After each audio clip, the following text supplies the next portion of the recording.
주관적 요건으로 피해자는 궁박 경솔 무계엄 상태에 있어야 된다. 옛날 시험에서 그 기억번에 궁박을 주로 물어봤는데 이 궁박은 경제적인 것뿐만 아니라 정신적인, 신체적인 것, 심리적인 것 다 포함한다. 근데 요즘에는 동그라미 디귿번에 무경험을 곧잘 물어보니까 그거 정리를 꼭 해야 되고, 무경험은 어느 특정 영역에 있어서 무경험을 의미한다고 해버리면 큰일 나니까 일반적인 생활 경험의 불충분, 그걸 의미한다. 디귿번 딱 점검하고, 그 다음 미인번, 그 대리와 관련된 것은 대리 공부하면 되니까 체크만 딱 하고, 그 다음 폭력의사가 있어야 되니까 항상 이 피해자가 궁박 경솔 무계엄 상태에 있다, 급박과 반대급 사이에 현저한 불균이 있다, 그렇다고 해서 104조에서 다 무효가 되는 건 아니고, 피해자가 궁박 경솔 무계엄 상태에 있다는 것을 상대방이 악용하려는 의사를 가지고 있어야 돼요. 기회는 이때다. 악용 의사가 있어야지 104조에서 무효가 되는 것이지, 피해자가 궁박 경솔 무계엄 상태에 놓였다 그래서 언제나 불공정한 범죄가 되는 거 아니니까 그거 하나 조심해야 되고, 그 다음에 이제 판단 시각 입증 책임에서 동그라미 1번 판례가 그렇게 중요하니까 이걸 점검해야 되는데, 압축을 시키면은 불공정한 법률행위가 여부는 언제를 기준으로 판단할 것인가, 요게 문제라는데, 이것도 원칙은 똑같아요. 법률 행위시를 기준으로 판단하면 된다, 요 이야기예요. 따라서 계약 체결 당시에는 현저한 불균형이 없었다. 예를 들어서 이 토지가 시가 1억이고 8천만 원 매매했다. 현저한 불균형은 없죠. 1억이라서 꼭 1억으로 매매한 거 아니니까. 근데 나중에 계약 체결한 이후에 이게 갑자기 2억으로 뛰었다 그래서 그러면 현저한 불균형이 생겨붙잖아요. 따라서 이 매매가 104조에서 무효가 되는 거 아니란 거예요. 법률 행위시를 기준으로서는 현저한 불균형이 없으니까. 그래서 거기 동그라미 1번 판례 점검하는데, 요거는 이제 키코에 관한 2008년도 금융위기가 발생했을 때 기억이 나실랑가는 모르겠지만, 물론 당연히 기억이 안 나시고 키코란 말이 뭔 말인지 못 알아들으시겠지만 그 사건과 관련해서 나온 판례인데 그 이야기 해드리면 못 알아들으니까 법률 행위시를 기준으로 판단하면 된다, 압축시켜서. 그 다음 급부하고 반대급 사이에 현저한 불균이 있다고 해서 피해자가 궁박 경솔 무경험 피해자가 궁박 경솔 무경험 상태에 놓였다라고 추정되는 거 아니니까 입증 책임, 지금 객관적인 요건이든 주관적인 요건이든 무효를 주장하는 자 쪽에서 싹을 입증해야 돼요. 하나하나를. 따라서 제일 밑에 동그라미 2번, 동그라미 3번 입증시험 자주 물어보니까. 그 다음에 불공정한 법률은 절대 무효인데, 이와 관련해서 거기에 동그라미 2번에 이 불공정한 법률 무효인가, 이걸 요즘 시험에서 하도 물어본다고 옛날에도 집중 가르쳐 줬는데, 이 불공정한 법률로서 무효가 된 경우에 첫째, 요게 추인이 가능한가, 전환이 가능한가, 요걸 요즘 시험에서 워낙에 시험도 출제를 하는데, 불공정한 법률은 무효인 경우에 추인은 허용이 안 돼요. 공부 처음 한 사람 나중에 배우고. 왜 안 될까요? 무효인 법률 행위를 유효를 하겠다는 의사표시를 추인이라고 하는데, 추인이 가능하려면 무효 원인이 소멸이 돼야 된단 말이에요. 근데 이 경우는 무효 원인이 소멸이 안 되니까 추인은 허용이 안 된다. 요거는 이제 옛날부터 자주 물어봤는데, 최근에 2010년도에 들어와서 불공정한 법률은 무효인 경우에 전환이 허용되는가, 요거는 허용되는 걸로 이제 판례가 나왔는데, 내용은 이런 스토리고, 이 값이 재건축 조합이고, 여기에 이제 아파트를 짓기 위해서 재건축을 하는데 이 토지가 꼭 필요하다, 승인을 받기 위해서. 그런데 여기 일부 조그만 토지를 을이 소유하고 있다, 이런 스토리인데, 해서 이제 갑 재건축 조합에서는 이 을이 소유하고 있는 이 토지를 반드시 매입을 해야지 사업계획 승인을 받도록 되어 있다고 말이야. 근데 얘가 안 팔락하더라는 거. 이건 토지가 반드시 있어야 되고, 그래서 재건축 조합에서는 을에게 시가보다 서너 배 정도 더 주고 이 토지를 매입했다, 이런 사건인데, 이 사건에서 소송이 붙었을 때 이에 관해서는 여러분 같은 자연인연은 재건축 조합임에도 불구하고 104조가 적용될 수가 있다 해서 여기 저 불공정한 법을 일단 무효로 봤는데, 여기서 저 문제가 하나 생겼다는 거예요. 요거를 재건축을 하기는 해야 돼요. 그럼 이 토지를 재건축조합에서 매입을 해야 되고, 이 말 알겠나요? 근데 이제 불공정한 법을 일단 무효로 봤어요. 무효이니까 소유권 취득은 아직 못하겠죠, 이렇게. 그럼 또 재건축을 못하고, 그래서 이제 법관이 어쩔 수 없이 이런 사정을 감안해서 양자를 부른 거예요. 그런 다음에 뭐 했다고 가르쳐 줬어요? 조정을 했다는 거예요. 당신 요 매매 대금을 조금 좀 낮추라 해서 이제 양쪽 모두 조정에 응해가지고 매매 대금을 더 낮춘 금액으로 해서 매매를 성사시켰다 그 말이요. 그러다 보니까 이제 희한한 케이스인데 거기 밑에 판례 사례에서 1, 2번 두 개 다 시험에 요즘 쏟아져 나옵니다. 1번에 한번 설명 하나 더 읽어보면 될 거고 다시 꼭 읽어야 돼요.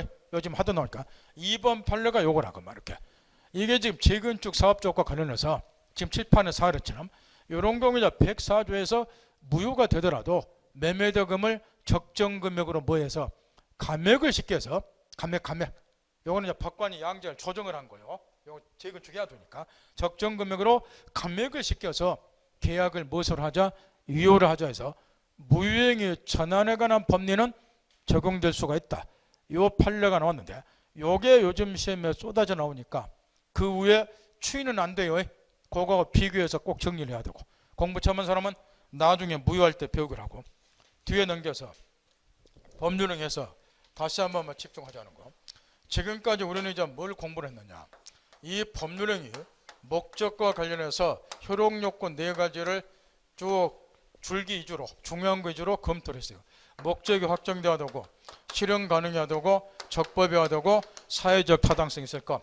물론 이제 이 104조 불공정한 법률에는 여기 103조 사회적 타당성 이제 관련이 있으니까 세트로 묶어서 공부를 했을 것이고 그 다음에 이제 이 목적과 관련된 효력요건 4가지가 끝난 다음에 목적과 관련된 효력요건 4가지가 끝난 다음에 관련 문제로서 나오게 된 것이 법률행위 해석이라는 거죠. 그러면 왜 이제 이 해석이 목적과 관련된 효력요건하고 관련이 있길래 여기서 관련 문제로 튀어나오는가. 여기에 목적의 확정과 관련해서 몇 페이지를 다시 펴냐. 저 앞 페이지로 30 목적 확정으로 다시 돌려보세요. 저기 37페이지로 거기 보면은 자 우리가 이렇게 배웠단 말이에요. 목적이 확정이 안 되면 이런 거 못 갖추면 무효라고. 그런데 목적이 확정이 안 됐다 그래서 바로 무효가 되는 것이 아니라 여기 저 법률행위 해석은 개념이 이렇게 되어 있어요. 법률행위 목적을 다른 말로는 법률행위 내용이라고도 이야기를 하는데 법률행위 의미나 내용이 불분명한 경우에 그 의미나 내용을 확정하는 작업을 법률행위 해석이라고 그래요. 이 내용, 목적을 확정하는 작업을 뭐라 한다? 해석이라고. 그러면 목적이 확정이 안 되었다 해서 바로 무효가 되는 것이 아니고 목적이 확정이 안 되었으면 그 목적, 내용을 확정하는 작업을 먼저 해봐야 되는데 그거를 뭐라고 이야기하더라? 해석이라고.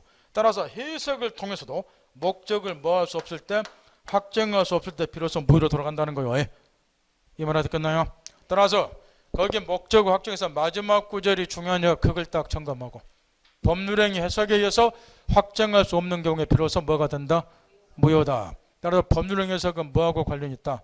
목적의 확정하고 관련이 있기 때문에 나중에 공부 딱 끝내면 분필한 게 주면은 1페이지부터 마지막 페이지를 설명할 수 있어야 되니까 민법 줄거리를 그러면 무조건 일자 동차로 합격을 해요. 옛날에 우리 수강생은 다 그렇게 했어. 그래서 일자 동차로 90% 이상 합격시켰단 말이야. 제가 제일 싫은 게 뭐냐 그러면 경제개발 5개년 계획도 아닌데 올해 1차하고 내년 2차하고 이게 딱 질색이 우리는. 여러분도 그렇게 하고 싶으면 계속 여기서 시달리세요. 예? 밖에 나가면 봄이 와서 얼마나 지금 경치 좋고 아지랭이 피고 산이 부르고 바다가 여러분을 부르는데 언제까지 경제개발 5개년 계획도 아닌데 여기서 계속 시달리고 계실 거냐 말이야. 일자 동차를 빨리빨리 끝내고 나가세요. 그 땅 보러 다니시라고 말이야. 땅 보러. 빨리빨리. 그러려면 뭐 해야 되냐? 줄거리 잡아야 된다 말이야. 분필 하나 드리면 1페이지부터 마지막에 설명할 줄 알아야 된다 말이야. 그러기 위해서 자꾸 가르쳐야 되는 거야. 책 순서를, 법전 순서를. 이걸 여러분은 설명할 때 안 들어. 그러니까 미쳐버리고 싶은 거예요 지금 자꾸. 그러니까 제가 이번에는 다 도곡이 지금 마음 먹고 있어요. 여러분 뇌 구조를 이번 기회에 내가 못 바꿔놓으면은 나 여러분 학교 못 시게 되라. 이번 기회는 여러분 뇌 구조를 완전히 바꿔놔야 된다고 말이야. 지금. 그래야 1, 2차 동차로 빨리 붙고 나간다고 말이야. 책 순서 알겠죠? 그러면 여기 저 법률행 해석은 법률행의 의미나 내용이 불분명한 경우에 그 의미나 내용을 확정하는 작업을 법률행위 해서 할 거래요. 그럼 순서에 따라서 자, 법률행위는 저번 주에 첫 번째 주에 지겹도록 가르쳐 줬어요. 의사표시를 요소라는 법률 요건이라고. 따라서 결국 법률행위를 해석하는 것은 뭘 해석하는 걸 말하는 거예요? 의사표시를 해석하는 걸 말한다. 여기 시험에 한 줄 한 줄 다 나오는 거니까 의사표시를 해석하는 걸 말한다. 따라서 의사표시가 명확한 경우는 해석의 여지가 없을 거란 말이에요. 의사표시가 불명확한 경우 안에서 해석 여지가 생기는데, 그러면 어떤 경우가 의사표시가 불명확한 경우냐? 이거는 우리가 노래를 부르는, 저번 주부터 노래를 부르고 있는 게 의사표시인데, 이 의사표시라는 것도 크게 보면 둘로 나누어졌다는 거. 내심에 들어있는 실제 의사하고 그 의사의 외부적 표현이라고 볼 수 있는 표시행위가 결합이 돼서 하나의 의사표시가 성립이 되는 거예요. 이걸 붙여서 우리가 의사표시 이렇게 노래를 부르는 거예요. 그러니까 대부분의 경우는 의사와 표시가 일치하는 거예요. 그런데 간혹 가다가 사람이기 때문에 의사와 표시가 일치하지 아니하는 경우도 있다는 거예요. 예를 들어서 이런 식으로 이 갑이 자기 TV를 65만 원에 팔겠다고 내심으로 의사를 가졌어요. 이건 눈에 안 보이는 거예요. 여기 들어있기 때문에 이해를 돕기 위해서 칠판에 써놨을 뿐이지 눈에 안 보이는 거예요. 이렇게. 근데 계약서는 깜박해서 56으로 잘못 표시했다. 이렇게 눈에 보이는 거는 이것만 보이겠죠. 요거는 내심에 들었기 때문에 요걸 합해서 의사표시 그러는 거예요. 내심에 들은 실제 의사, 요것만 갖고 있다 해서 의사표시 안 되잖아. 상대방이 할 수 있도록 그 의사를, 내심에 드는 의사를 외부에 표시해 줘야 되잖아. 그 대부분의 경우는 요게 이퀄가 되잖아요. 이렇게. 근데 사람이기 때문에 간혹 가다가 이렇게 일치하지 않는 경우도 있다는 거예요. 그런데 얘가 이제 요걸 보고, 얘 눈에는 통상 이것만 보이니까 대부분의 경우는 이걸 보고 56에 사겠다고 승낙을 했다. 그럼 매매 계약은 일단 성립이 된다. 근데 계약의 내용으로서 가장 중요한 것은 목적물이 뭐냐, 더불어서 매매대금이 얼마냐, 이게 중요한 건데, 계약의 내용으로서 그 계약의 내용 중에서 매매대금이 지금 불분명하다고 말하고, 이자 실제 의사는 65, 계약서에 표기된 거는 56. 그러면 계약의 내용 중에서 매매대금이 불분명하니까 요거를 뭐 하자, 65냐 56이냐 확정 짓자. 이런 거를 법률행 해석, 법률행위 의미나 내용이 여기서 매매대금의 내용이 불분명하니까 그 의미나 내용을 뭐 하자, 확정하자, 65를 하자, 56을 하자. 이런 거를 법률행위 해석. 이렇게 의사와 표시가 일치하지 않는 경우에 전형적으로 해석의 필요성이 생긴다. 저로 돌아가서 거기 보면 이제 해석의 필요성 읽으면 되고, 의사표시 해석 가로치는 2번 제일 꼴랑지, 의사표시를 해석하는 걸 말한다. 법률행 해석은 읽으면 되고, 해석의 대상이 그러면 뭐냐, 이게 아주 중요한데, 원래는 이제 여기 보세요. 지금 일반적인 의도 마찬가지고 일반적인 우리 입장에서는 이자 실제 의사는 우리가 알 수가 없잖아요. 그럼 해석을 할 때는 어쩔 수가 없이 사람인지라 눈에 보이는 것을 대상으로 해석할 수밖에 없다 그 말이에요. 따라서 거기 해석의 대상에서 동그란 1번 당사자 내심의 효과사를 밝히는 데 있지만 법률행위 본래 목적은 그걸 객관적으로 규명하는 건 불가능하므로 얘가 얼마에 실제 팔고자 하냐, 이거는 우리가 규명하기 힘들다 그 말이에요. 그러니 뒷골랑 핵심, 그래서 객관적 표현이라고 볼 수 있는 어디에다가 초점을 맞춰서, 표시행위에다 초점을 맞춰서 그 표시행위가 가지는 객관적 의미를 합리적으로 해석할 수밖에 없다. 이때 우측으로 넘어가서 판례 사례가 하나 나와 있어요. 됐나요? 거기 보면은 내심적 효과사, 표시성 효과사라는 말이 나와 있는데 이 용어를 갖고 놀아야 된다는 거예요. 먼저 여기 저 내심적 효과사, 이 용어를 이해를 못하면 법률행 해석은 문제를 풀 수가 없으니까, 여기 저 내심적 효과사, 표시성 효과사라고 하는 건 뭘 말하냐면 간단히 내심적 효과사는 표의자의 실제 의사를 그냥 압축을 시켜서 말하면 친의, 한마디로 말하면 요걸 내심적 효과사 그래요. 이에 대해서 이제 표시상의 효과사라고 하는 거, 요거는 이제 뭘 말하냐 그러면, 표시상 효과사는 표시행위로부터 추단되는 효과사, 표시행위로부터 추단되는 효과사를 표시상 효과사 이렇게 이야기하는데, 이런 건 시험에 안 된다는 이 말 거이고 이해를 해야 되니까 여기서 내심적 효과사 한번 찾아보세요. 소유자의 실제 의사, 얼마에 팔겠다, 65에 팔겠다 의혹하는 의사, 요게 내심적 효과사, 실제 의사. 표시상 효과, 그러나 요거는 눈에 안 보이겠죠. 표시상 효과서는 우리는 이제 평범한 사람이기 때문에 얘도 마찬가지고 눈에 보이는 표시행위를 대상으로 해서 계약서에 56으로 표기된 걸 보니까 얘는 실제로도 얼마에 팔고자 의혹하는 갑다, 56만 원 팔고자 의혹하는 갑다, 이렇게 추단할 수 있죠. 따라 이 표시행위로부터 추단되는 효과서는 56만 원에 팔겠다고 의혹하는 의사, 이런 거를 표시상 효과사 그래요.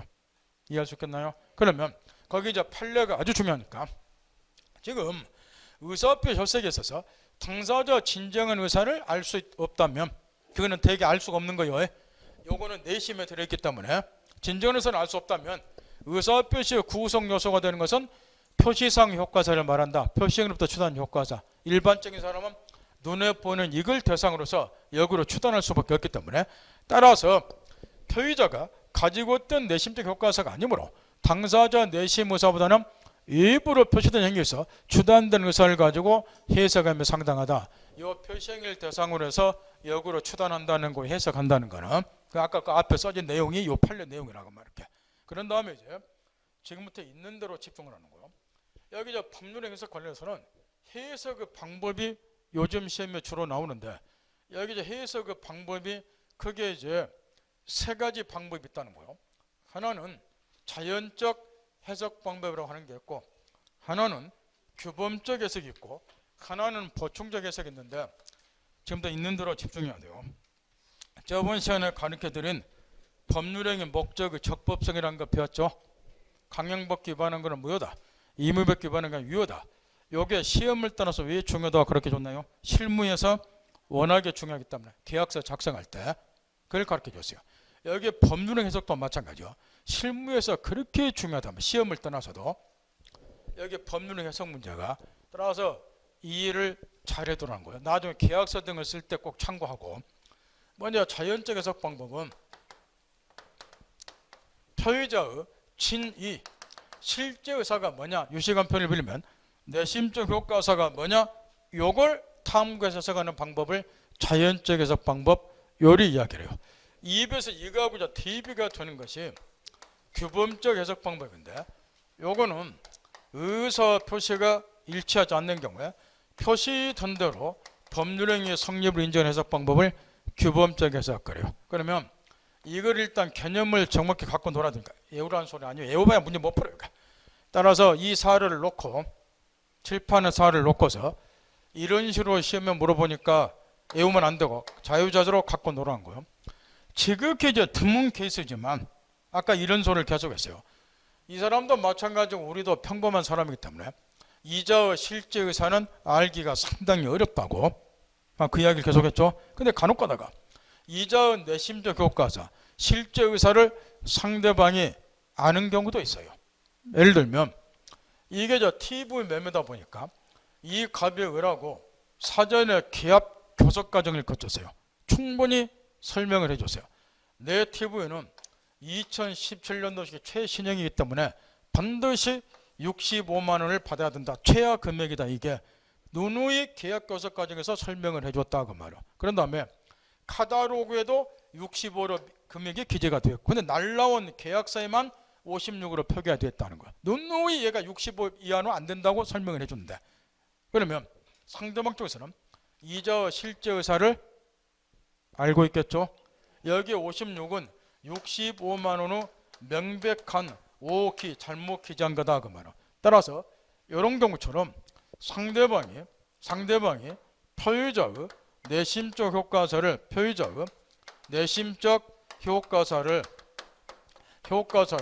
알고 있는 경우, 이런 경우도 이제 간혹 있다고 말이야. 이런 경우는 매매대금이 얼마나 돼야 되냐, 표기된 게 아니라 실제 의사대로 매매대금이 65만 원 확정이 되는데, 이런 거를 무슨 해석이라고 이야기하는 거? 자연적 해석 방법, 이렇게 이야기를 한다. 실제 의사대로 법률을 확정 지었으니까. 그럼 이 경우는 매매대금이 이제 65만 원 확정이 되는 계약서 표기된 56이 아니라 이렇게 해석하는 걸 뭐라 한다? 자연적 해석. 여기서 저 시험에서 집중 출제하는 게 뭐냐 그러면 얼른 보면 요게 표시상의 차고 사례처럼 보여. 공부를 한 달만 한 사람 같으면 이거 딱 고르면 뒤도 안 돌아보고 요거는 차고에 해당이 된다. 따라서 갑은 차고류로 56을 취소할 수 있다. 이렇게 답을 고르는데 이 경우는 차고 문제가 발생이 안 된다는 거예요.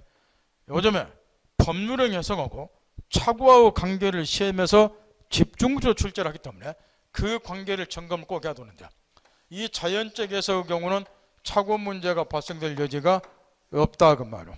왜 그러나요? 이 경우에 지금 갑이 여기 지금 차고 사례인데 얼른 보면 56에 팔기 싫으면 차고류로 취소하라는 거예요. 근데 이 경우는 얘가 원래 원했던 금액 65만 원으로 매매대금 확정이 됐잖아요. 그러니까 차고 문제가 발생할 여지가 있다 없다? 없다. 하도 물어보니까 요걸 점검을 꼭 해야 되고, 따라서 법학도 속담처럼 중요한 것은 중요한 법 원리원에서는 법격언이라고 하는 게 있어요. 그래서 법률형 해석은 차고에 앞선다.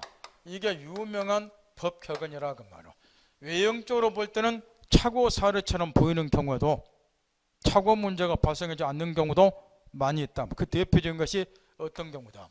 법률형 해석의 결과, 특히 자연적 해석의 경우, 이 자연적 해석의 결과 소유자 침리대로 효과가 발생되면 실제 의사대로 매매대금을 정해줬잖아요. 이런 경우는 차고 문제가 발생할 여지가 없다 그 이야기예요.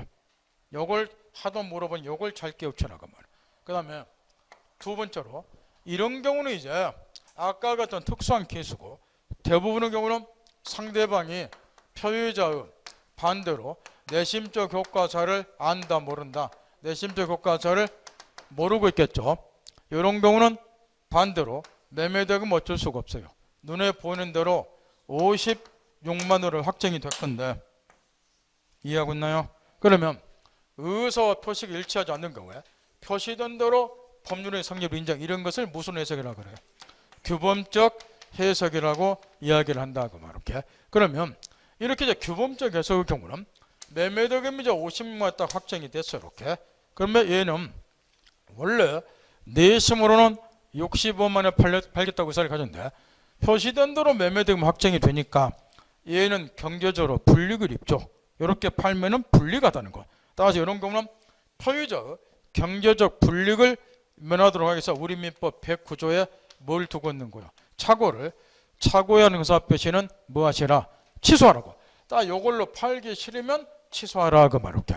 따라서 규범적 해석의 경우에 비로소 무슨 문제가 발생이 된다? 차고 문제가 발생이 되니까 굳이 56만 원에 팔기 싫으면 차고류로 뭐 하면 된다? 취소하면 된다 그 말이에요. 여기 이해할 수 있겠나요? 그러면 여기 자연적 해석은 표유자 시각에서 해석하는 것이고 실제 의사를 탐구하는 거니까, 규범적 해석은 상대방의 시각에서 해석하는 거죠.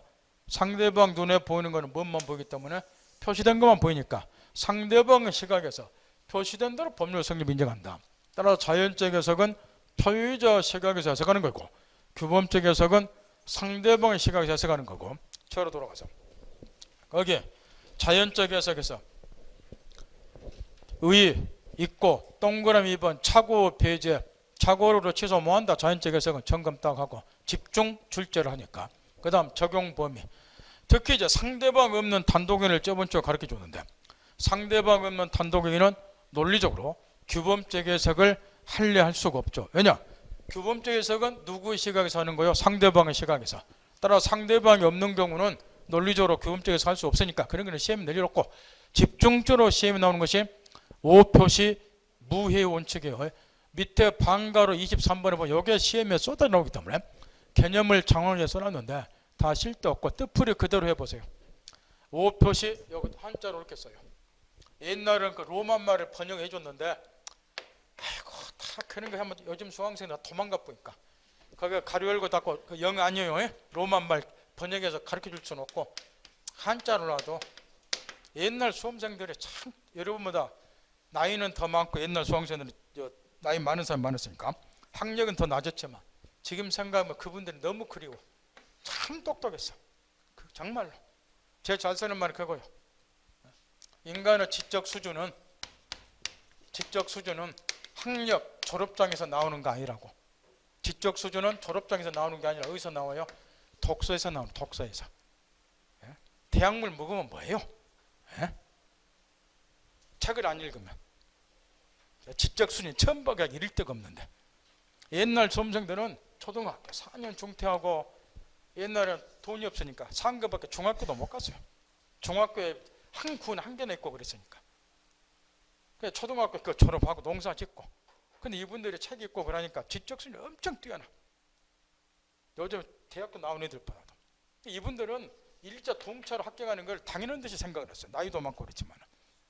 근데 요즘에는 무슨 풍조가 잘못 들어가지고 지적 수준은 학력이나 졸업장에 나오는 거 아니에요. 독서량에서 나와요. 독서량에서 이렇게.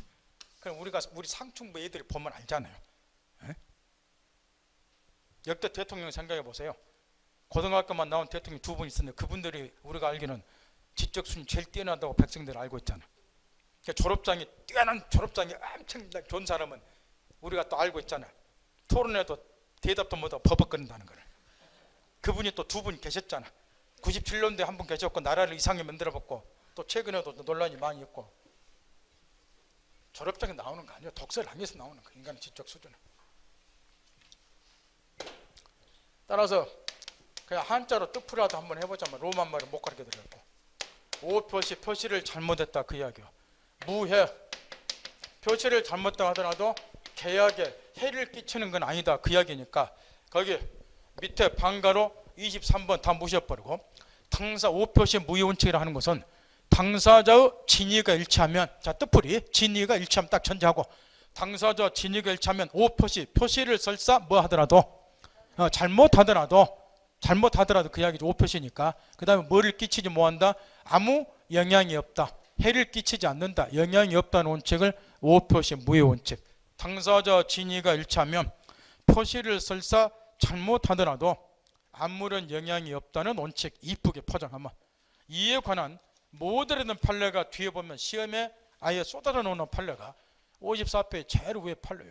이 판례가 그렇게 사례 문제 등으로 시험에 쏟아 나오니까 그 사례를 통해서 오표시 무효원칙이 뭐이고, 이 오표시 무효원칙의 경우는 왜 전형적으로 자연적 해석 방법에 적용되는가, 이 관계를 그 사례를 통해서 한번 살펴보자고 말이요. 거기 저 판례 사례는 이런 내용인데, 각걸 두 사람이 예를 들어서 X 토지에 대해서 매매하기로 실제 합의를 했어. 이렇게 X 설명드려야 돼요. X 토지에서 매매하기로 합의를 했는데 꼭 여기다가 함정을 넣어요. 지번 등의 착오를 일으켜서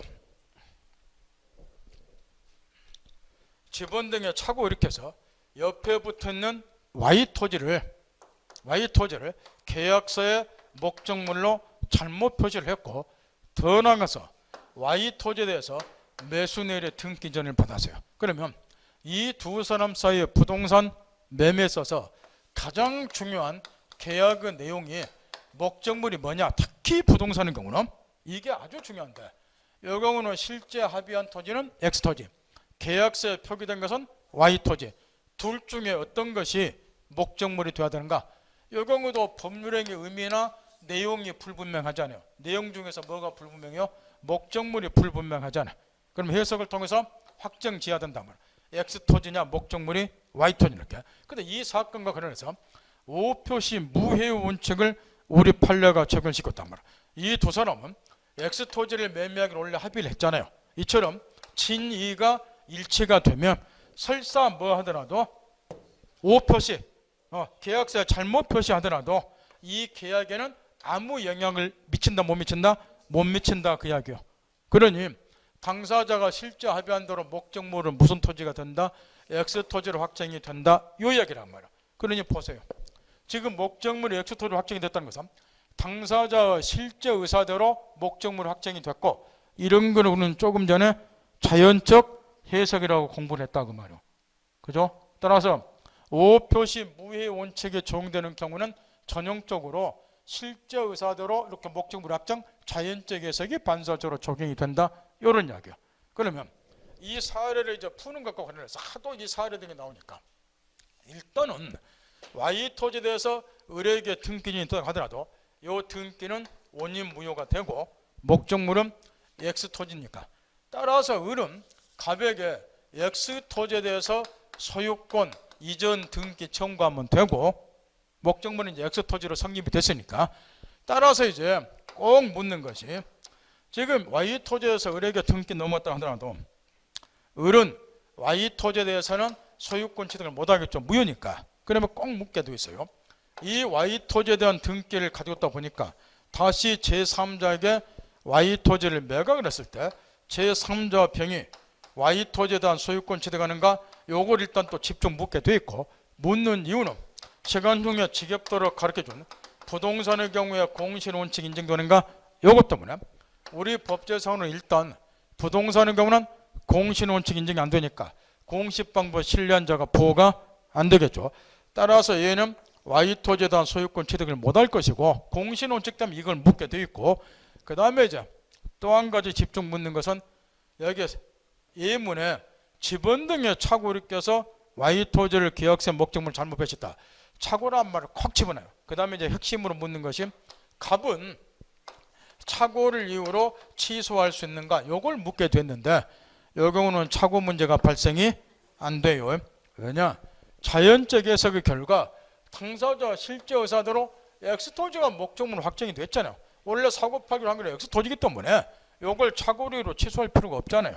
따라서 이 경우는 자연적 해석의 결과 당사자 진위대로 효과가 발생이 됐기 때문에 착오 문제는 발생될 여지가 없다. 요거 속자는 이걸 집중 묻기 때문에 착오란 말 딱 넣어놓고 착오로 취소할 수는 없다. 요거 딱 점검하고, 그 다음 거기 이제 우치로 넘어가서 규범적 해석 개념 딱 점검하고, 그 다음에 이제 거기에 지금 착오 문제가 여기는 빠졌는데 규범적 해석의 경우는 착오하고 관계가 또 아주 중요하기 때문에 착오 문제가 발생이 된다 안 된다, 이 경우는 착오 문제가 당연히 발생이 되고 자연적 해석과 반대로, 그 다음 규범적 해석에 허용되지 않는 경우와 관련해서 나머지는 뭐 읽어보면 되지만 디귿번, 상대방의 표의자 내심적 효과를 알고 있는 거 아까 칠판에 들어줬죠.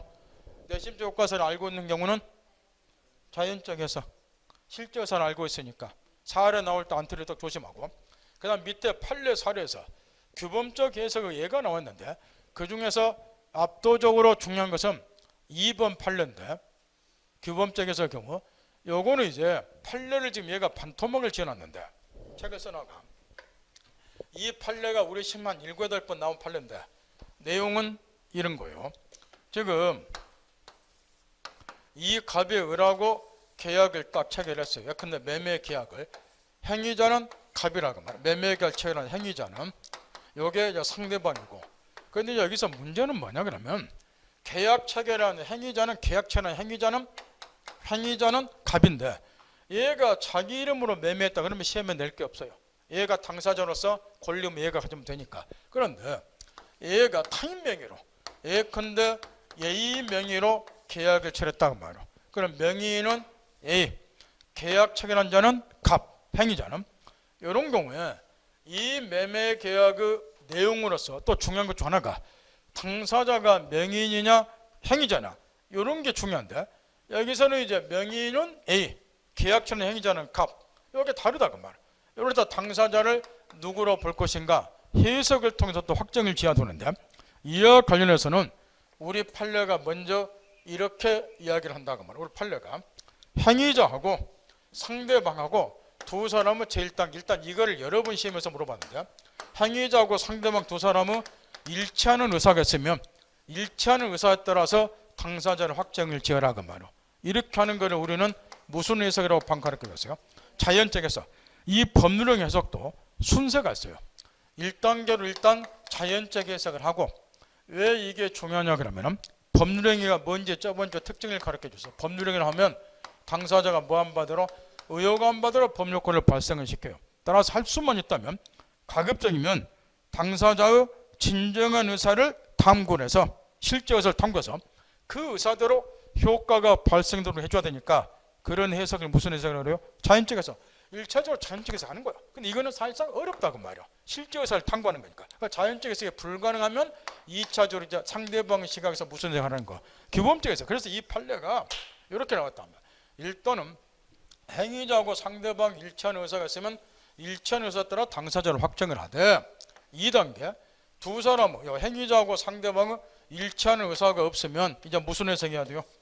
규범적 해석을 해야 되니까 상대방의 시각에서 이 상대방이 합리적인 사람이라면 두 놈 중에 누구를 당사자로 봤을 것인가에 따라서 당사자를 확정하라. 요리 됐단 말이에요. 요게 이제 규범적 해석이라는 거. 그런데 거기에 2번 판례를 보면 두 사람이 일치하는 의사가 없는 경우만 지금 판례가 나와 있죠. 행위자와 상대방 의사가 일치하지 않을 경우는 상대방의 시각에서 상대방이 합리적인 사람이라면 행위자와 명의 중 누구를 당사자로 이해할 것인가 당사자를 확정하라. 이렇게 되어 있죠. 이거는 규범적 해석이요. 근데 그 전 단계로 많이 물어본 것이 밑에 기출 지문에서 찾았나요? 02를 보세요. 그게 1단계 해석 방법이야. 우리 시험에 나왔던 거. 타인 명의로 계약 체결한 경우 계약을 체결한 자 행위자하고 상대방 의사가 일치하면 무슨 해석하라? 자연적 해석. 거기 나와 있잖아. 이게 전제가 되는데 이걸 지금 빼놨다고 말이야. 제 말 알아듣겠나요? 그거 관련돼서 같이 그 판례가 묶여 있는 거야. 02번하고. 1단계 무슨 해석하라? 안 되면 2단계 규범적 해석 요 스토리를 나가 말이야. 근데 이제 중요한 거는 이거라고 말이야. 그럼 왜 시험에서 요 판례를 한 7, 8번 집중적으로 출제를 했겠냐 그 말이야. 그 이유가 있지 않겠냐 그 말이야. 이제 해석 당사자를 확정하는 건 이렇게 해석하라는 건데, 이렇게 해석하라는 건데, 이 사례가 왜 시험에 쏟아져 나오냐고 내가 묻는 거예요. 이게 뭐하고 관련이 있기 때문에 시험에 냈을 거라고 말이야. 만약에 이 경우에 이렇게 해석 방법에 따라서 이 행위자가 당사자로 확정이 되면 요거는 더 이상 시험에 안 낸다고 말이야. 왜냐? 권리무가 얘한테 기속이 되고 지 둘 사이에서 끝나면 되니까. 이거 시험에 내는 정립병지 없어요 이게. 그런데 이 해석 방법에 따라서 명의인이 당사자로 확정이 됐다. 요게 또 시험에 그 다음 단계로 쏟아져 나버린단 말이야. 명의인이 당사자로 확정이 됐을 때. 그러면 이 매매계약처럼 얘기했지만 권리무는 누구한테 가요? 그럼 얘한테 가는 거야. 따라서 명의인이 당사자로 확정이 됐다. 요게 이제 시험에 그 다음 단계로 쏟아져 나오는데, 명의인이 당사자로 확정이 되면은 계약 체결은 얘가 했어요. 근데 권리무는 얘한테 가는 거예요. 이런 걸 우리는 민법에서 뭐라 그래요? 다음 주에 배웠지만 대리라 한다고 말이에요. 요게 이제 명의인이 당사자로 확정이 되면 요게 이제 뭐로 연결이 되느냐? 대리 문제로. 그래서 이걸 제대로 이해를 해야지 대리도 물리가 튄다고 말이에요. 그래서 시험에 내는 거예요 이게. 이 말 듣겠나요? 수준은 7 높이세요에. 올해 1, 2차 통째로 넉넉하게 웃으면서 합격하고 싶거든. 머릿속에 담고 있는 지식 계속 암기식으로 앞머리 뒷머리 하지 마시고 수준을 한 단계씩 올려가라고 말이야. 여기 명의인이 당사자로 확정이 되면 이게 무슨 문제로 돌아가기 때문에 대리가 되잖아요. 아, 대리는 이렇게 하잖아요. 이렇게 가불병이다. 대리인이 계약 체결하지만 권리무는 누구한테 간다? 본인에게. 얘가 본인 아니요. 얘가 대리인이고 얘가 당사자로 확정이 되면 대리 문제로 귀속이 되기 때문에 이게 대리로 또 연결이 된다. 여기서 끝내보면 실력이 안 된다고 말이야. 그 다음 한말로 여러분 실력을 억지로 올리려고 하니까 요즘에 혈압이 160 미만으로 내려가들 뭐하니까는 한 4월쯤에 확 쓰러져 버리고 안 나쁘고 싶어 진짜 지금은. 정말로요. 어제 내 공법선생하고 어제였나 그제였나 우리 그 공법선생하고 그전가 아마 통화했는데 그랬어요. 여기 울산에 수강생들 학력 수준을 4월 이내에 한 단계를 업그레이드 시켜야 된다고. 그거 어떻게 해야 될 것인가 통화를 했었는데, 여러분 1차 통째로 붙이려면은 4월 가기 전에 5월 되기 전에 실력을 한 단계 업그레이드 시켜야 된단 말이에요. 그 똑같은 거 계속 암기식으로 급발자 하고 있어봐 실력이 안 되니까.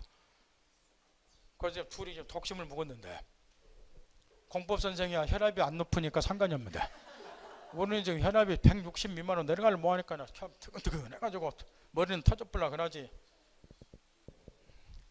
여러분 얼굴을 안 보려다 이번 달부터 내 얼굴을 집중도 보고 있는데 실력을 올려야 되니까 얼굴을 보면 혈압은 올라가지. 그 정도에서 알아듣을 거예요. 그 다음에 3단계 보충적에서 다시 이제 원점으로 돌아가서 방금 이런 이야기를 했어요. 여기 법률행 해석도 아무렇게나 하는 게 아니고 순서가 있어요. 제1단계로는 자연적 해석을 먼저 하고 할 수만 있다면 포효자 실제 의사를 당분해서 본인이 원하는 바대로 권리의무를 발생시켜준단 말이에요. 근데 그거는 사실상 어렵더라는 거. 실제 의사는 여기 안에 들어있기 때문에 알기가 힘들어요. 특수한 케이스 빼놓고는. 그러니까 이제 2단계로 상대방이 신박해서 규범적 해석을 하는 거. 그 다음에 저 마지막에 저 보충적 해석은 뭐냐 그러면은 이 자연적 해석, 더 나아가서 규범적 해석의 결과 계약이 일단 성립이 됐어요. 계약이 일단 성립이 됐는데 계약의 내용 중에 흠결, 빠진 것이 생겼더라 그 말이야. 이런 경우는 그 빠진 것을 해석에 의해서 보충해 넣으십시다. 이런 거를 글자 그대로 보충 해석거려요. 시험은 자연적 해석하고 규범적 해석이 주로 나오는데 여기 보충 해석에 따라서 개념 정도만 파악을 해두면 돼요. 주로 이제 계약의 경우에 커다란 기능을 발행해서 보충적 해석인데 우리 실생활에서 실무에서 가장 모델로 볼 수 있는 보충적 해석은 이런 경우가 있어요. 가장 모델이 되니까 판례가 이 갑이 을에게 교통사고를 냈어요. 흔히 말하는 불법 행위를 범했다 그 이야기요. 을이 피해자, 갑이 가해자. 그러면 가해자는 불법 행위로 인한 손해배상 책임을 져야 되기 때문에 두 사람이 이제 합의를 딱 했어요. 이 합의가 곧 계약 일종이겠죠. 해서 이제 법문에다가 가해자 갑은 금 1억 원을 피해자 을에게 배상하기로 한다. 법문 딱 쓰고 그 다음에 이제 이런 계약서 바꿔 말하면 합의문을 보면 이런 건 이제 화해 계약이라고 그러는데 합의문을 보면 꼭 뒷꼴랑자 특이하게 하나 붙어 있어요. 뭐라고 붙었느냐? 단 피해자 을은 향후 일체의 민형사상 청구권을 포기하기로 한다. 요걸 하나 딱 붙여놓는다 말이야. 그러니까 1억 원 먹고 나가 떨어지라 그 이야기야. 따라서 피해자 을은 향후 일체의 민형사상 청구권을 포기하기로 한다. 이렇게 딱 특약을 하나 기재를 딱 해놓는다 말이야. 그런데 이제 문제가 터져버려. 이 합의 당시에 예상치 못했던 후유증이 발생이 돼서 후유증이 예상치 못했던 합의 당시 예상치 못했던 후유증이 발생돼서 스토리를 뻔해요. 우리 주위에서 볼 수 있는 피해자가 영구 불구자가 됐다는 거예요. 그러면 피해자는 합의 당시 예상치 못했던 후유증이 발생돼서 영구 불구자가 됐기 때문에 1억 원 갖고는 만족이 안 된다. 따라서 추가적인 손해배상을 청구할 수 있는가? 요거를 이제 분석하라는 건데 요거는 결국 여기 특약상하고 관련이 있다면 피해자는 향후 일체 민형사 조건을 포기하기로 한다. 요리 돼 있는데 여기 특약 단서 조항에 이것도 만약에 포함이 돼 있다라고 가정을 하면 합의 당시 적자 못했던 후유증이 발생해서 피해자가 영구 불구자된 거 추가적인 손해배상 청구도 못한다. 이것도 여기에 포함이 됐다 가정하면 의사표시가 명확하니까 이 부분에 대해서 해석의 여지가 없겠죠. 추가적인 손해배상 청구 못하면 끝내버리면 돼요. 근데 그렇게 하면은 여기에 피해자가 더 이상 구제가 안 돼요. 특히 이제 우리 법원에서는 여기 특약상 단 피해자 을은 향후 일체 민형사 조건을 포기하기로 한다.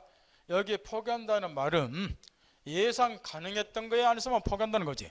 합의 당시 예상치 못했던 후유증이 발생이 돼서 이런 영구 불구자 된 경우까지 추가적인 손해배상 청구를 포기한다는 의미는 아니라고 본단 말이야. 따라서 판례는 이 자를 구제해서 이렇게 해서 그래요. 계약이 일단 이 경우에 성립은 됐죠. 합의가 성립됐으니까. 근데 계약은 성립되는데 계약의 내용 중에 빠진 것이 생겼다는 거. 흠결. 뭐가 지금 여기에는 빠졌다는 거요? 요게 여기 들어있는 게 아니라 요 대목이 빠져있다 그 말이요. 이 말 듣겠나요? 합의 당시 했던 못한 후유증이 발생해서 피해자가 영구 불구자가 된 거고요. 추가적인 손해배상 청구할 수 있는가? 요거는 이 계약서 내용에 들어있다 빠져있다 빠져있다는 거. 빠졌으니까 이 빠진 것을 해석해서 보충해 넣자는 거. 보충해 넣으면은 합의 당시에 예상치 못했던 후유증이 발생이 된 경우 피해자는 추가적인 손해배상을 청구할 수 있다. 이렇게 해석을 해야 된다는 거. 그럼 이 해석에 따라서 얘는 추가적인 손해배상 청구를 하니까 엄청난 이득을 보겠지만 얘는 거꾸로 추가적인 손해배상 해줘야 되고. 법률형 해석이 왜 중요한지 아시겠나요? 의사표시를 명확히 써놔버리면 해석의 여지가 없지만 이 경우는 요 단서 조항에 요것까지 포함된 것은 아니라고 본다고 말이에요. 그러니까 계약은 성립됐지만 요게 계약의 내용 중에 흠결 빠져있다는 거야. 빠졌기 때문에 요걸 여기다 보충해 넣자. 요런 스토리 이런 거를 보충적 해서 그러면 또 묻는다고 말이에요. 자, 우리가 이제 공부를 했어요. 법 공부를. 서먹자고 법 공부하는 거니까. 이번은 아예 보통 옛날에 이제 이런 식으로 계약서에 써놨단 말이야. 1억원 먹고 나갔다 저라 더 이상 나 괴롭히지 마라 해서 간 피해자 이름 향후 1차 민영강 청구권을 포기하기로 한다 이렇게 써놨어요. 근데 이게 문구가 지금 애매하다는 거죠. 그러니까 여기에 포함이 됐냐 안 됐냐 해석 여지가 생기고 애매하니까 포함이 안 된 걸로 판례는 보고, 이 말 듣겠나요? 그러면 이거를 아예 얘가 추가적인 손해배상을 더 이상 못하도록 명확히 의사표시를 해버리면 해석 여지가 안 생기겠죠. 의사표시가 명확하면 해석 필요성이 생긴다 안 생긴다? 안 생기니까 머릿속으로 특약을 다시 쓰세요. 여러분이 쓰라고 하면 머릿속으로 해석 여지가 없도록 명확하게 썼나요? 네, 그렇게 쓰시면 돼. 머릿속으로 썼죠? 네, 명확하게 썼다고 말이야. 합의당 예약점 모였던 후유증이 발생해서 피해자가 영구 불구자가 된 경우도 추가적인 손해배상 청구할 수 없다 이렇게 명확하게 써붙다는 거야. 그럼 해석 여지가 없죠? 지금 제 말 알아듣고 있나요? 의사표시가 명확하면 해석의 필요성이 없다니까요. 우리가 실무에서 써먹자고 배우는 거니까 얀매로 하지 말고 머릿속으로 같이 정리도 해보라고 말이야. 그럼 해석 여지가 안 생겨요. 그럼 이 경우는 추가적인 손해배상 청구 못 할까요? 자, 할 수 있다고 대답하셨어. 이유를 한번 대어보세요. 제 개인 생각으로도 왠지 모르게 이 사안을 보여줘야 되니까 추가적인 손해배상 청구해야 될 것 같아요. 근데 지금 해석 여지는 안 생겨버려. 명확히 의사표시했으니까. 근데 결론은 이 사람이 추가적인 손해배상 청구를 해야 될 것 같은 것이 뭔가 느낌이 쎄게 온다고 말이야. 그죠? 이유가 뭐 때문에요? 네, 그러죠. 요거는 이제 불공정한 법률로서 무효가 될 소지가 있다, 이 특약이. 왜냐? 요 피해자는 지금 머리통 깨지고 공박이라는 말은 경제적인 것뿐만 아니라 정신적, 신체적 공박도 포함이 되죠. 그렇잖아요. 공박한 상태 놓여있고 그걸 악용을 해서 희은자에게 예를 들어서 손해배상을 3억을 해줘야 되는데 1억으로 했다. 희은자는 불균이 있잖아요. 영구 불구자가 돼버리면. 그러니까 이거 불공정한 법률로서 이 특약은 무효가 될 소지가 있다고 말이야. 그러니까 여전히 이런 대목이 생기면은 추가적인 손해배상을 청구할 수 있다. 이렇게 정리가 돼야 될 거라고 말이야. 그 말 알아듣겠나요?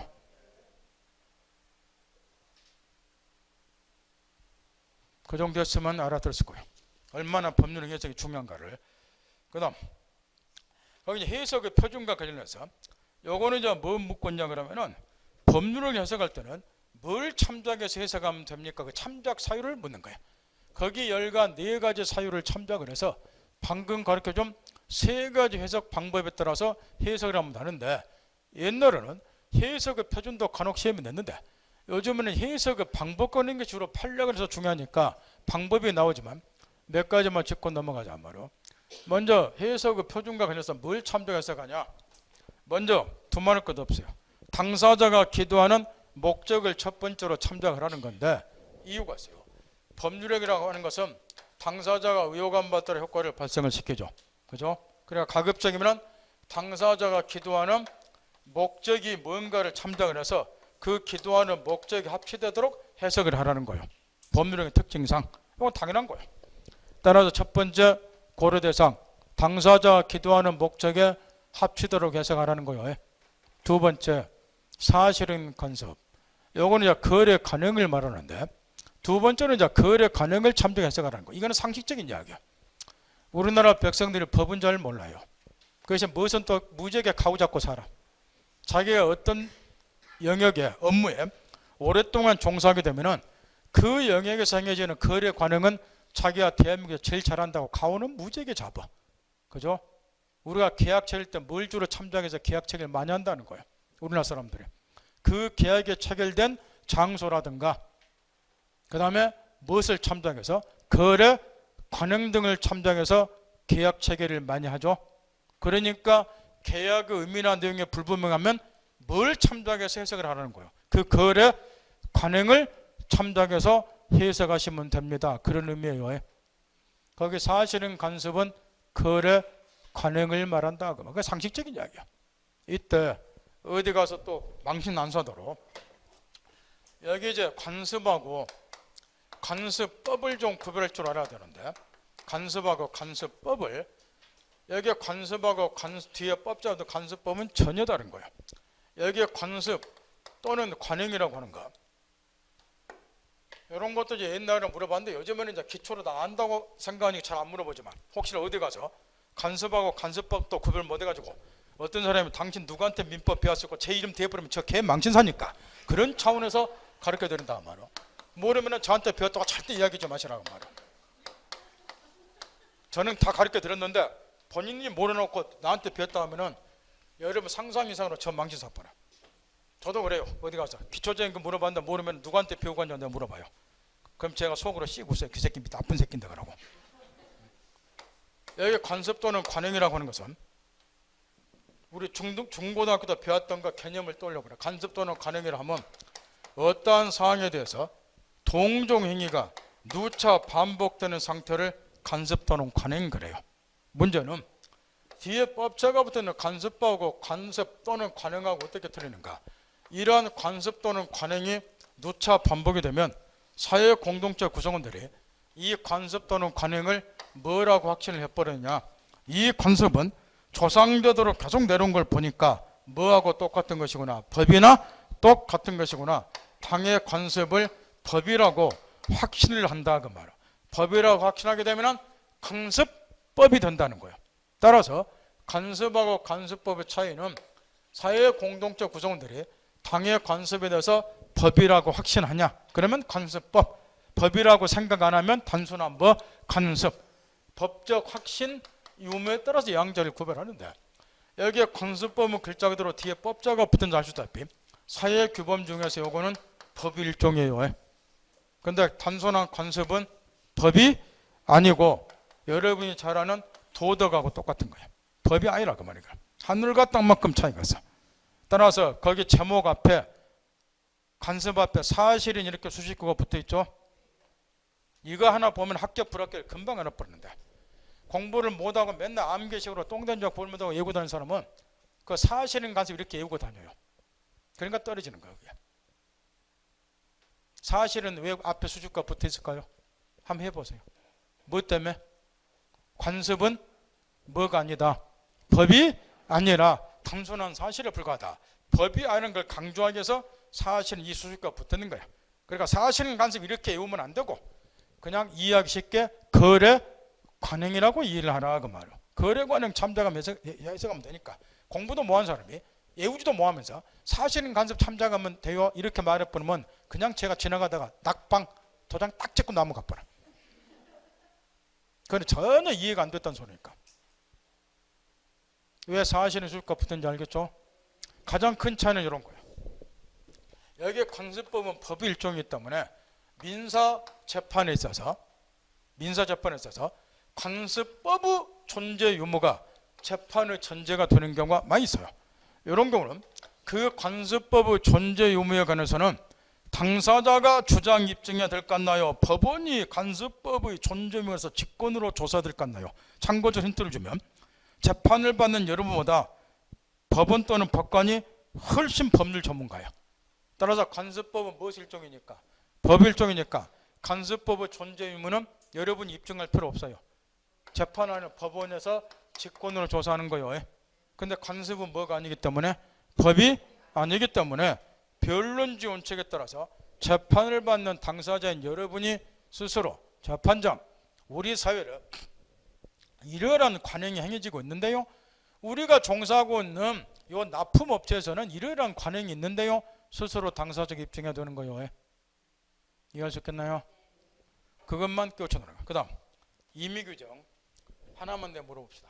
우리가 저번 주에 임의규정을 집중적으로 공부를 했어요. 그때 이렇게 공부를 했어요.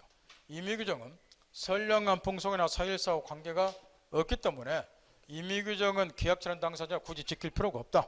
따라서 임의규정을 위반하고 생각하는 법률행위는 무효가 아니라 유효다 해가지고 이런 예를 들어줬어요. 시험에서 가장 많이 집중 출제되는 예다 그래서 민법 626조에 관해서 저번 주에 가르쳐줬다는 거. 이 건물에 대해서 두 사람의 임대차 계약 체결을 했다. 임차인이 수리비 등을 지출하면 당연히 그걸 임대인에게 상환 청구할 수 있다 해서 민법 626조에 임차인의 비용 상환 청구권에서 규정이 되어 있다. 요게 우리 시험에서 가장 많이 출제하는 대표적인 임의 규정이다. 따라서 임대차 계약 체결하면서 다음과 특약 맺었을 때 임차인의 비용 상환 청구권을 포기케 하는 특약을 맺었다. 그러면 이 특약은 626조 임의규정 위반했으니까 무효가 아니라 유효다. 따라서 비용 상환 청구 뭐한다. 이걸 가르쳐 줬어요. 이 말 듣겠나요? 그런데 이제 문제는 뭐냐 그러면은 이런 걸 생각해 보라는 거야. 지금 임의규정은 선량한 평수나 사유와 관계가 없으니까 당사자가 굳이 지킬 필요가 없다. 요리 이야기를 했어요. 따라서 우리 민법 626조에 하면은 임차인이 비용을 지출한 경우는 수리비 등을 지출하면 임대인에게 상환 청구할 수 있다라고 규정이 됐는데 거꾸로 당사자가 계약서에다가 얘가 비용을 상환 청구하지 않기로 한다. 그러면 이게 유니까 이 규정 무시해도 된다. 지금 그 이야기인데 요거 안 지켜도 된다. 그 이야기인데 그러면 이제 묻는다 말이야. 그러면 이런 임의 규정은 당사자가 이렇게 이걸 반대하는 요거 위반하는 특약 맺으면 요게 유효니까 요거 안 지켜도 되는데 말라고 임의 규정을 법전에 굳이 넣어놨는가? 지킬 필요도 없는 걸 말로 법전에 넣어놨냐 내가 묻는 거예요. 이제 그런 거 생각하면서 한번 해보라는 거예요. 또 법 공부하면 당연히 그런 의문을 가져야 돼. 법 공부 잘하는 분이 끊임없이 왜 의문 갖는 거야. 선생이 주식해 놓은 거 계속 외우고 갖고는 실력이 늘 수가 없어요. 본인이 항상 왜 그러는가 의문을 가지라고 말이야. 저번 주에 내가 시켰는데 이제는 버스 탈 때도 왜 버스 요금 내는가 항상 의문을 가지시고 짜장면 드릴 때도 왜 내가 짜장면 값 내야 되는가 안 내면 안 되는가 그 생각을 하면서 공부하라고 그랬죠. 그죠? 이유 다 가르쳐 주었잖아요. 첫 번째 주에.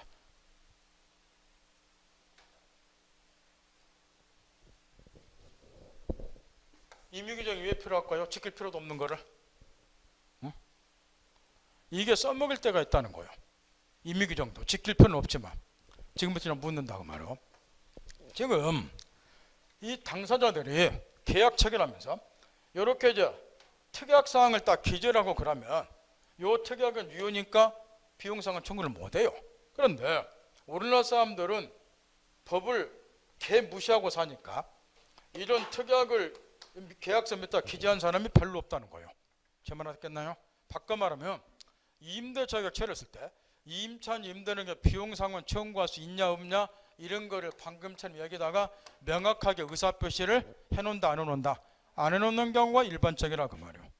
법 실력이 없기 때문에 의사표시를 안 해놔요. 아까처럼. 그런데 이자가 보일러 수를 내서 158만 원 지출했다. 그럼 임차인 임대인에게 158만 원 상환하다 당연히 청구하겠죠. 임대인이 주어버리면 분쟁이 안 생겨요. 근데 임대인이 또 거부를 해요. 야 이 새끼야 내가 수리비 준다는 적 없는데 왜 상환 청구하느냐. 얘는 내가 지출했고 당신이 수리해 줘야 되나 안 해줬으니까 내가 지출했으니까 그 상환해 줘야 된다. 분쟁이 생겼다 그 말이야. 근데 이 임대차 계약서 내용에 임차인이 비용 상환 청구할 수 있는가 의사표시 명확히 해놨어요 안 해놨어요?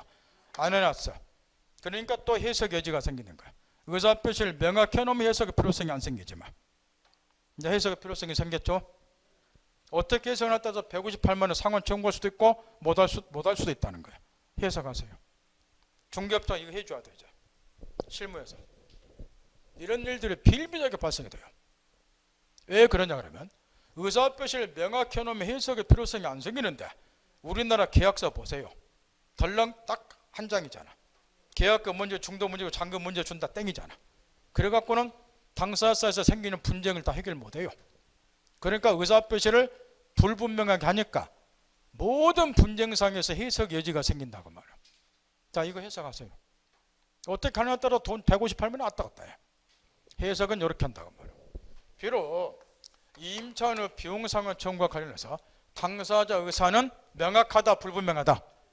그러죠. 당사자 의사는 불분명 불명확하나 우리 민법 규정에 의하면 그 628조요. 민법 규정에 의하면 임차인은 임대인에게 비용을 상환해달라고 청구하도록 돼 있다. 그러니 이 사안의 경우에도 민법 628조에 따라서 임차인은 임대인 가격에 비용 상환 청구할 수 있다. 이렇게 해석을 한다 그 말이에요. 이 말 듣겠나요? 그러면 이 해석에 따라서 비용 상환 청구하는 거예요. 계약서에다 명확히 기재 안 해놨다 하더라도.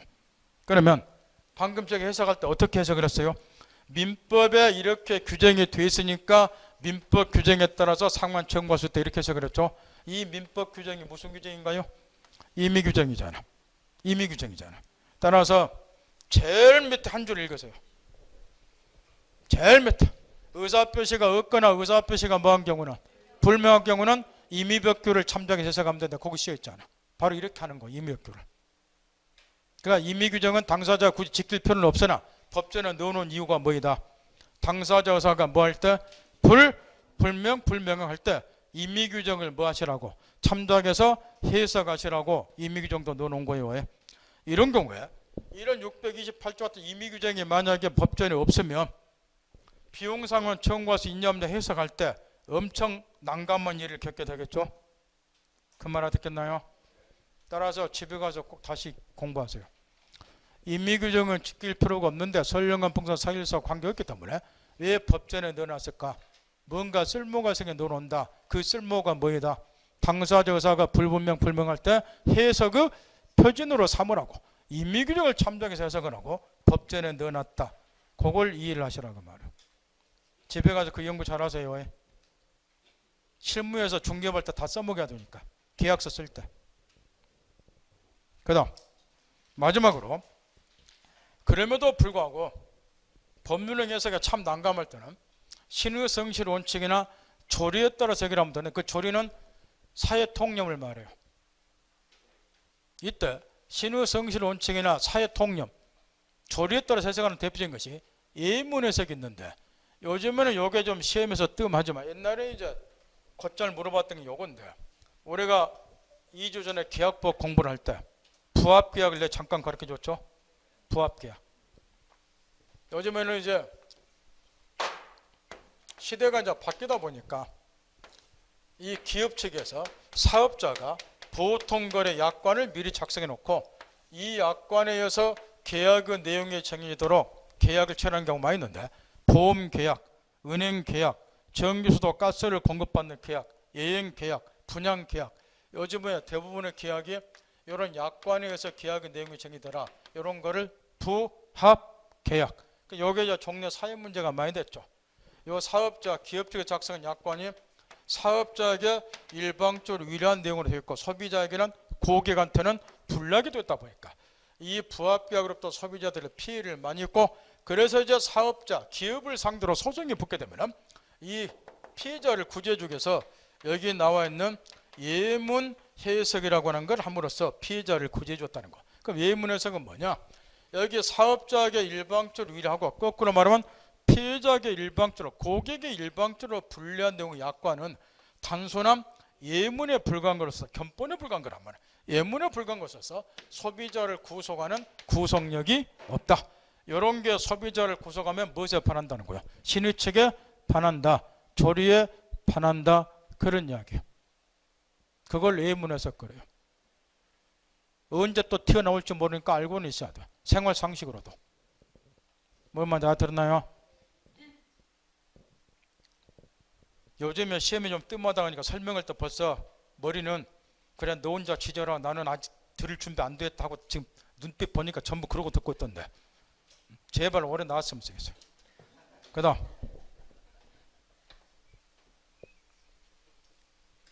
의사표시. 두 번째 효력요건. 의사표시와 관련해서 이제 목적과 관련된 효력요건 관련 문제가 맡아있으니까 의사표시와 관련해서는 의사표시가 일치할 것, 그 다음에 하지 않는 의사표시가 아닐 것, 이 두 개가 효력요건이죠. 따라서 이제 요거를 효력요건 갖추지 못한 경우로 뒤집게 되면 의사표시가 일치하지 아니하거나 하자 있는 의사표시면 의사표시에 관련된 효력요건을 갖추지 못했겠죠.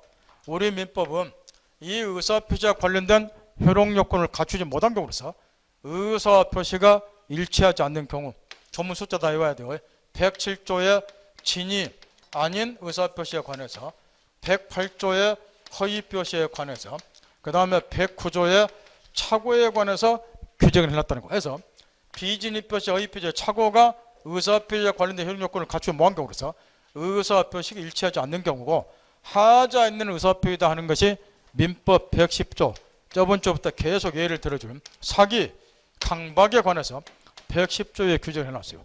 따라서 107조부터 110조까지가 의사표시와 관련된 효력 요건을 갖추지 못한 경우다. 그 중에서 이제 위에 3개는 의사표시 일치하지 않는 경우, 사기, 강박은 하자 있는 의사표시다. 그 이야기죠. 그래서 이걸 지금부터 배우고자 하는데, 이에 관한 기초 몇 개를 닦아두는데, 거기 의사표시 구성요소에서 효과사 동그라미 2번 다시 한번 점검 딱 하고, 아까 다 가르쳐 줬으니까 내심적 효과사하고 표시상 효과사 뭔지 개념 박당하고 뒤에 넘겨서 의사표시 그 본질과 관련해서 요거는 이제 뭘 묻고자 하냐 그러면은 이걸 묻고자 하는데, 옛날 시험에서는 거기 의사주의, 표시주의 이론도 우리 시험에 출제하고 그러는데, 요즘은 이제 그건 이미 알고 있다고 보고, 그 기초적인 이론이 이미 알고 있다고 보고 그 위에서 출제를 하지만 내용은 파악을 하고 있어야 되니까, 여기 의사표시 본질은 또 똑같은 이야기예요. 우리가 노래를 부르는 의사표시라고 하는 것도 의사표시가 결합이 돼서 하나 의사표시 성립되는데, 대부분의 경우는 여기 이퀄가 된다고 그랬죠. 그게 간혹 가다가 사람이기 때문에 이게 일치하지 않는 경우도 있다는 거. 그런 경우는 의사표시의 본질은 실제 의사이냐, 그걸 의사주의 이론, 아니다, 표시가 의사표시의 본체다, 실제 의사보다는 표시된 게 더 중요하다, 이런 거를 표시주의 이론 이렇게 이야기를 해요. 글자 그대로. 그러면 왜 우리가 이 이론을 배우느냐, 이유가 있어요. 여기 보세요. 우리 민법에도 의사표시가 일치하지 않는 경우가 3가지 경우가 규정이 되어 있죠. 그러면 우리 민법은 의사와 표시 중에서 어디에 중점을 두어서 규정을 해놨는가, 요걸 이해하기 위해서 요 기초 이론을 잠깐 살펴봐야 된다 아마. 그래서 옛날에 이 이론 자체가 시험 나온 거고, 아주 쉬워요. 외우고자 할 필요도 없고, 이런 이야기니까. 이 튜브에 대해서 얘가 65만원 팔겠다 의사를 가졌고 눈에 안 보이고 56으로 표시했다. 이 경우에 이제 의사주의 이론에 의하면은 이렇게 의사와 표시가 일치하지 않는 경우에 의사표시의 본체가 되는 것은 실제 의사다, 이게 더 중요하다. 따라서 표시된 것은 의사표시의 효력이 있다 없다, 없다, 이게 의사주의 이론이에요. 실제 의사가 더 중요하니까. 따라서 이게 청약으로서 효력이 인정이 안 되니까 얘가 승낙해봐야 계약이 성립이 안 된다, 이런 거를 의사주의 이론 그래요. 따라서 의사주의 이론은 토의자 실제 의사가 더 중요하다고 보니까 상대방보다도 누구를 더 보호해주는 이론에 해당이 돼요. 토의자를 더 보호해주는 이론에 해당이 되겠죠. 근데 이제 이걸 표시주의로 바꾸게 되면은 아니다, 의사와 표시가 일치하지 않는 경우에 실제 의사보다는 표시된 게 더 중요하다, 의사와 표시의 본체는 표시다. 따라서 의사 표시는 이게 더 중요하니까 표시된 대로 효력이 발생한다, 이게 유효다, 이게 표시주의 이론이에요. 따라서 승낙하면 계약도 성립. 따라서 표시주의 이론은 토의자보다는 누구를 더 보호해준 이론이겠죠. 상대방을 더 보호해준 이론이겠죠. 상대방 예상한 대로 계약도 성립이 되니까. 이해했나요? 그러면 우리 민법이 이렇게 의사 표시가 일치하지 않는 경우가 3가지 경우나 민법에 규정이 되는데, 우리 민법은 어디에 중점을 두어서 규정을 해놨는가, 이걸 지금부터 이제 요 이론을 적용시켜서 살펴봐야 되는데, 먼저 비진입 표시, 진의한 의사 표시 107조. 요거는 이제 토의자가 진의 아님을 알고서는 의사 표시를 글자 그대로 진의한 의사 표시, 줄여서 비진입 표시 그래요. 내용은 예를 들면 이런 거예요. 갑이 자기 아파트를 을에게, 을이 여자라 치고 실제로는 증여하고자 하는 의사가 없는데, 이건 눈에 안 보이게 들어있는 거예요.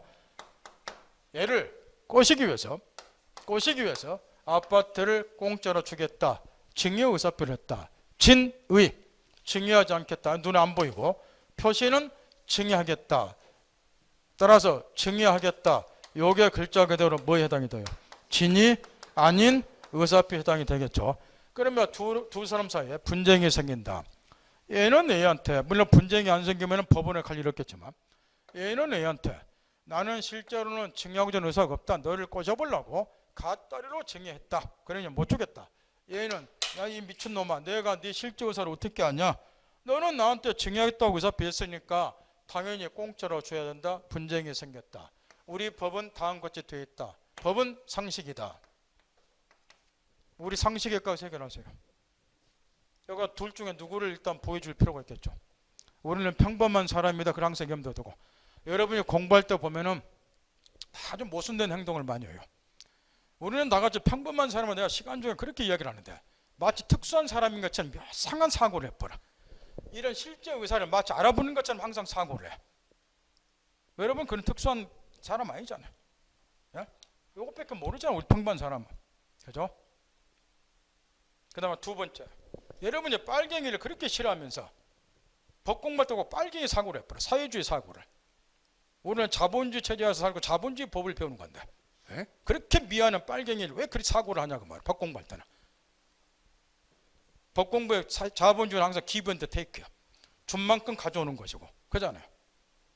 그 시각에서 항상 법공부를 하라고 말이야. 이 경우도 얘는 얘 실제 의사를 알 수가 없는 거예요. 따라서 일단은 예의를 보여줘야죠. 얘가 이제 실제 의사 알 수가 없잖아요.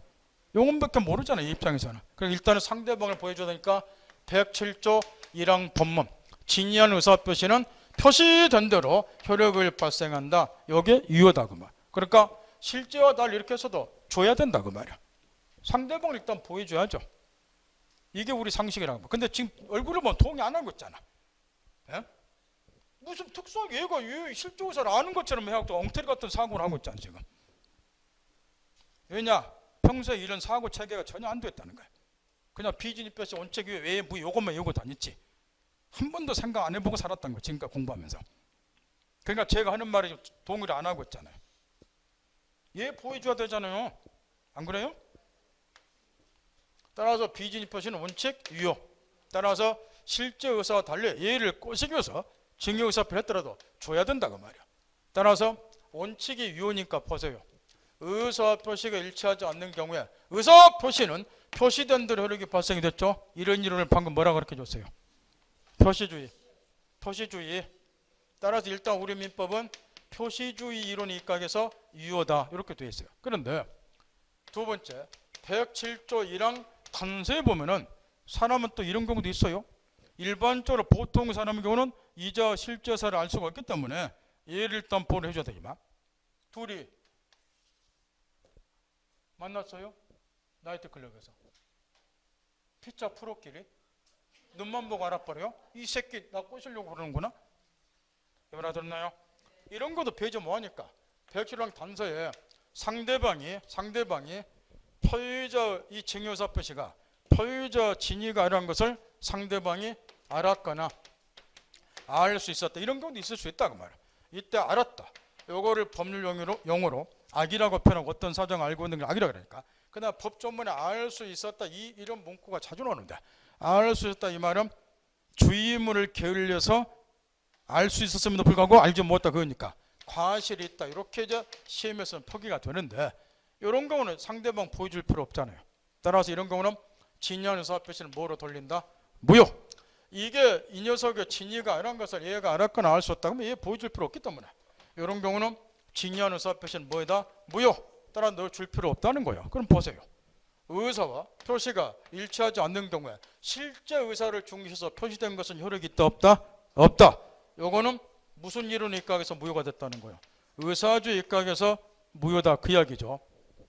깨우쳤나요? 따라서 우리 민법은 이렇게 의사와 표시가 일치하지 않는 경우에 어느 하나 입장을 극단적으로 선택한 게 아니고 두 개를 조화, 절충, 짬뽕시킨다 그래서 학자들은 이거를 절충주의 입장을 우리 민법이 취하고 있다. 요 이야기로. 다만 이 경우에 보면 원칙이 이제 표시주의 입각에서 유효니까 표시주의에 강하게 기울은 절충주의 입장을 취하고 있다. 이런 이야기인데 주의할 게 하나가 있어요. 지금 미리 다 가르쳐 주는 거예요. 나중에 문제 풀 때 알아서 푸시라고 말이야. 이거는 증여는 재산상 법률행위예요. 재산상 법률의 경우는 우리 민법이 분명히 두 개를 짬뽕시키는 절충 입장을 취하고 있어. 표시주의, 의사주의 두 개를 짬뽕시키고 있으니까. 그런데 요게 이제 가족법상의 법률로 바꿨을 때 앞으로 두 번 다시 안 가르쳐줘요. 여러분이 이제 알아서 하라고 말이야. 지금 또 갑이 머시매고 우리 여자인데 이번은 이렇게 했다고 가정을 해보자면 갑이 실제로는 을하고 혼인하고자 하는 의사가 없어요. 진이 혼인하고 싶은 생각이 없다는 거야. 근데 얘를 꼬시기 위해서 혼인의 의사표를 했다는 거예요. 이렇게 내용파있나요? 그럼 여기에 이제 진이하는 의사표시죠. 그러면 방금 가르쳐준 107조가 그대로 적용되면 원칙 표시주의 각에서 유효니까 혼인 의사표는 원칙 유효가 돼야 되겠죠.